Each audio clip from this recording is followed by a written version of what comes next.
Salam alaikum, bonjour ou bonsoir les amis. J'espère que vous allez bien partout où vous vous trouvez. En tout cas, c'est ce que je vous souhaite et pour le meilleur de tous les cas, bien entendu. Bienvenue sur votre chaîne Bled Magharibia.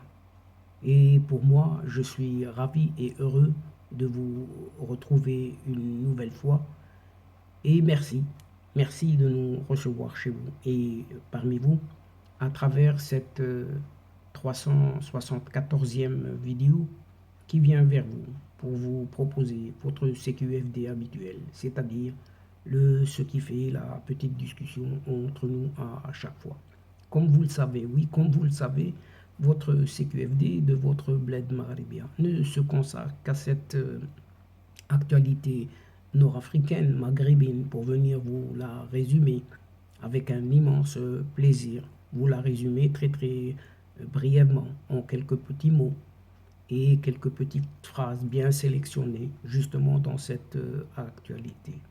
Et cette fois-ci, le CQFD, votre CQFD se consacre à ce Maroc, oui, ce Maroc qui a pris part en Israël cette fois-ci au sommet de lancement d'une alliance contre l'Iran. Oui, vous avez bien entendu, une alliance contre l'Iran dont la menace était fortement présente sur l'agenda du sommet de Neguev au sud d'Israël. Le Maroc,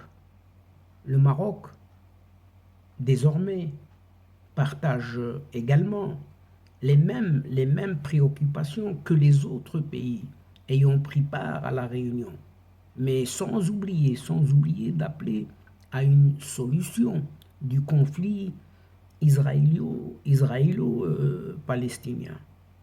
Et après que l'Espagne, cette fois, oui, cette fois, c'est clairement dit, c'est Israël, oui, c'est Israël qui exprime son soutien à l'autonomie proposée par le Maroc au Sahara marocain. Et nous verrons les détails. Alors que du côté de cette même Espagne, oui, le gouvernement espagnol fait pression, cette fois-ci, fait pression sur la justice pour sauver son ancienne ministre des Affaires étrangères. Et nous verrons également ce qu'il en est. Ainsi, Israël, pour commencer par le début, cette séquence entame. Israël a accueilli dimanche et lundi dernier un sommet entre les ministres des Affaires étrangères des États-Unis, des Émirats arabes unis, du Bahreïn, de l'Égypte, du Maroc et d'Israël. Cette réunion a été l'occasion pour les 6 pays d'examiner le lancement d'une alliance, oui, il est bien dit d'une alliance, contre l'Iran, alors que la conclusion d'un nouvel accord sur le nucléaire iranien est imminente avec ses conséquences politiques, financières et militaires pour Téhéran et ses relais dans la région, comme affirmé déjà samedi dernier le chef de la diplomatie européenne, ce Joseph Borrell, en marge du forum de Doha au Qatar. Une échéance qui préoccupe, oui, qui préoccupe, mais à des proportions différentes, tout à fait différentes. Les participants au sommet de Neguev, au sud d'Israël, ainsi que d'autres États de la région, comme l'Arabie saoudite par exemple, eh bien le Maroc est également concerné par ce retour en force de Téhéran sur la scène internationale, à la faveur de cette guerre en Ukraine. Le royaume marocain s'est engagé depuis presque 4 ans maintenant dans la campagne menée par l'administration de Donald Trump contre l'Iran.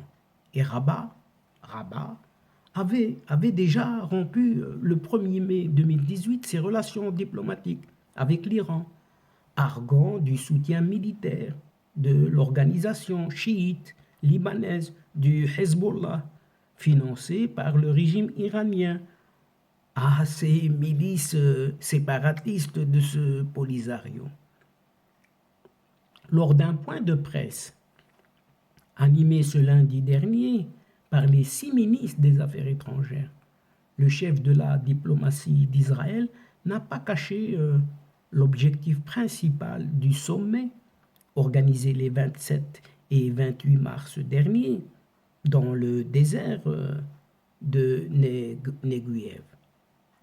L'alliance entre Israël et des pays arabes est un message fort destiné à l'Iran. En tout cas, c'est ce qu'a souligné Yair Lapid.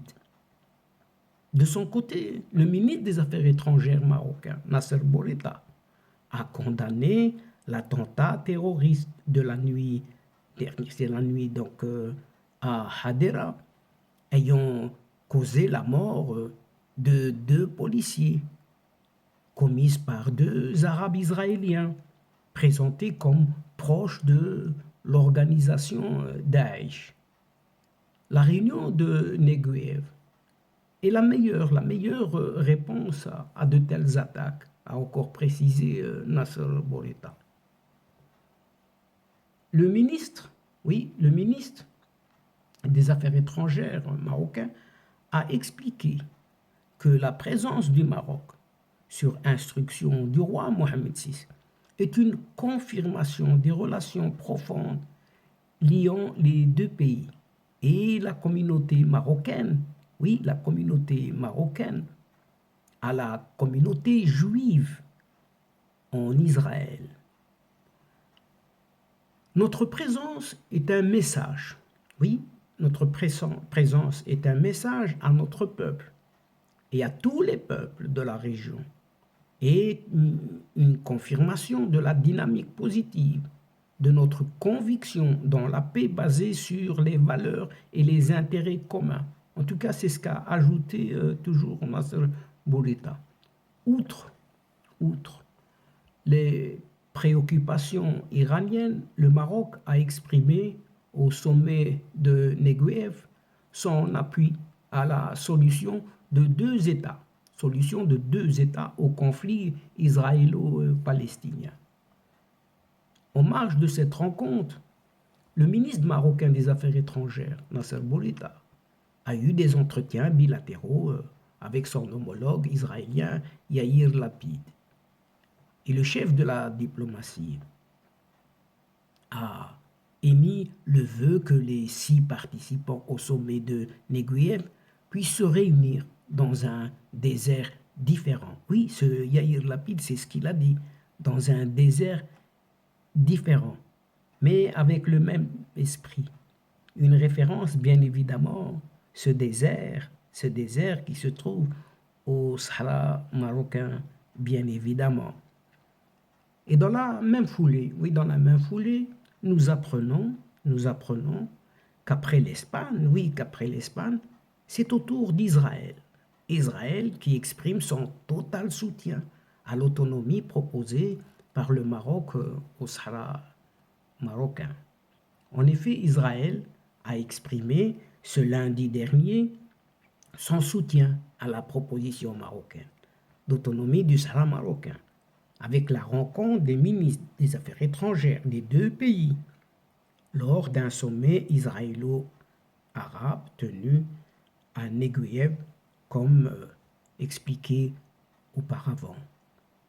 Suite à sa rencontre avec Nasser Bourita, Yair Lapid a publié une déclaration selon laquelle les pays travailleraient ensemble pour contrer les tentatives d'affaiblissement de la souveraineté et de l'intégrité territoriale marocaine. En tout cas, c'est ce que écrit cette agence Reuters. Le chef de la diplomatie israélienne a également salué la récente décision de l'Espagne de soutenir le plan d'autonomie du Maroc, la qualifiant de développement positif. C'est ce que poursuit la même source, donc cette agence Reuters. Le Maroc a accepté en 2020 de normaliser ses relations avec Israël dans le cadre des accords dits d'Abraham, négociés par les États-Unis d'Amérique. Dans le cadre de cet accord et en rupture avec la politique américaine de longue date, le président de l'époque, ce Donald Trump, a accepté de reconnaître la souveraineté du Maroc sur son Sahara. Depuis, il s'agit de la première déclaration claire et limpide d'Israël concernant le dossier du Sahara marocain.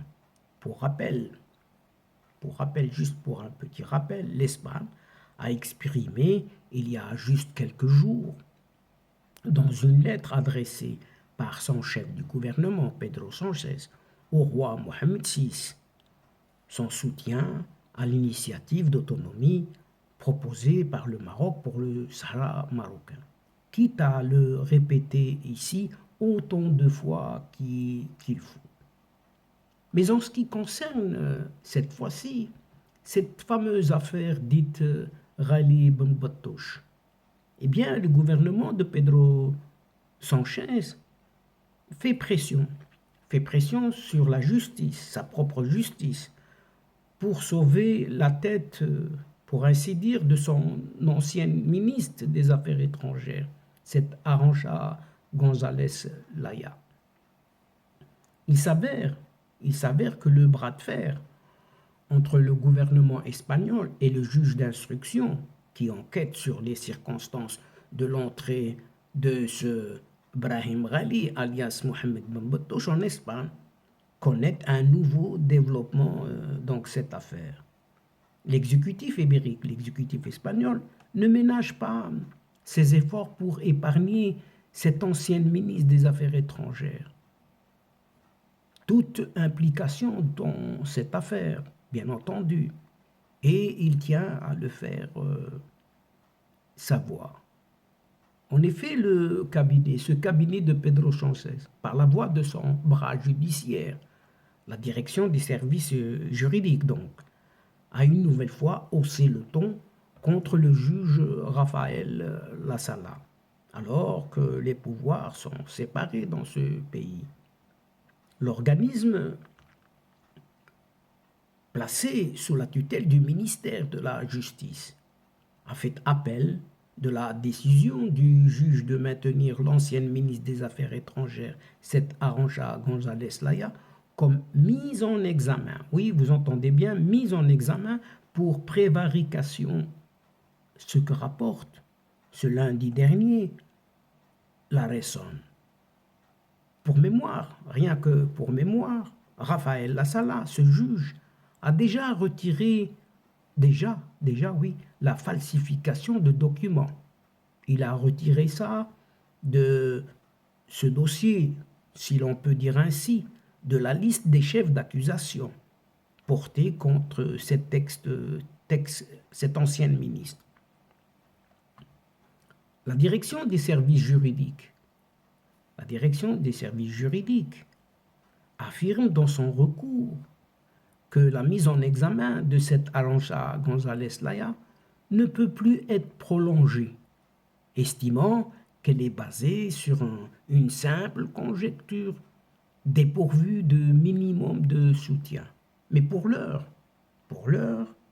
le juge d'instruction, ce Rafael Lasala, refuse purement et simplement de se plier aux ordres émanant de cette direction de classer l'enquête. Normal, puisque les pouvoirs tant législatifs, exécutifs que judiciaires sont séparés dans ce pays. Ainsi, ce Rafael Lasala, faisant la sourde oreille à ces nombreux appels. Oui, et toujours ce Rafael Lasala n'hésite plus à pointer du doigt la responsabilité directe du chef du gouvernement, ce Pedro Sanchez, dans la coordination, oui, vous entendez bien, la coordination de l'opération de l'entrée le 18 avril 2021 de ce pseudo-chef du Front Polisario en Espagne. Et nous verrons la suite, chers amis. Nous verrons la suite, ce qu'il en est en cette affaire. Et donc, chers amis, chers adeptes de la chaîne, c'est ici que prend fin cette séquence, en prenant congé de vous. Mais néanmoins, nous espérons vous retrouver très très bientôt avec un grand plaisir pour vous relater d'autres sujets lors de vos prochaines vidéos, de votre ce qui fait débat, c'est-à-dire ce qui fait notre discussion à chaque fois. Merci pour votre confiance, votre fidélité, votre patience et surtout votre participation de nous suivre et de nous écouter jusqu'au bout des séquences. Mais ces séquences ont besoin de vous et qui attendent énormément votre soutien, vos encouragements. Mais ne nous oubliez pas et n'oubliez pas votre chaîne en vous y abonnant, très très nombreux, et de faire abonner vos connaissances, vos proches, partout où vous vous trouvez, afin d'être informés des dernières nouvelles très très rapidement, et ce en toute primeur bien sûr. Aussi, n'hésitez surtout pas de partager au grand maximum et sans modération aucune, partout autour de vous, où vous pouvez le faire, les séquences vidéo de votre chaîne. Pour moi, il ne me reste plus qu'à vous dire au revoir les amis. La asdiqa, salam alaikum wa rahmatullah wa barakatuh. À la prochaine fois et à bientôt. إلى اللقاء في حصة أخرى إن شاء الله. مع السلامة.